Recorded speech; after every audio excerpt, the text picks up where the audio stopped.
এই যে এটা হলো বাচ্চাদের কম্পিউটার, যারা কয় ল্যাঙ্গুয়েজ কম্পিউটার। এই জন্য অক্ষর দেওয়া আছে ABCD 1 2 3 4।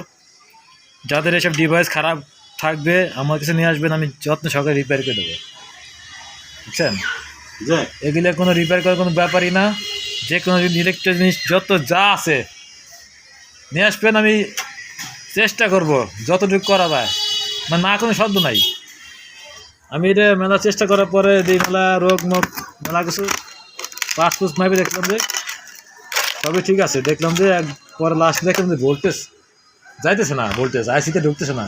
কিন্তু আইসি পিনে দেই ভোল্টেজের তার লাগানো আছে, কিন্তু আইসি জায়গা মতো যাচ্ছে না ভোল্টেজ। পরে কী করলাম, ওই পিন বাদ দিয়ে আইসির যে মেন লাইন আছে ওই লাইনে কানেকশনটা করে দিলাম আর ব্যাটারি থেকে, তারপর দিয়ে অন হয়েছে।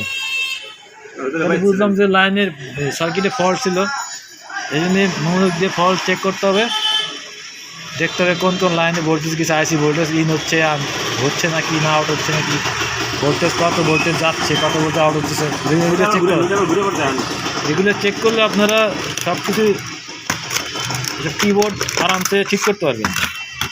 এই যে ডিসপ্লে আছে, ডিসপ্লে অক্ষর ওঠে, এই যে ABCD A আছে B আছে সব ওঠে, এগুলো উপরে ওঠে। এসব ডিসপ্লে এসব কম্পিউটার বাচ্চাদের কম্পিউটার ঠিক করার কোনো ব্যাপারই না, চেষ্টা করলে মানুষ সবই পারে।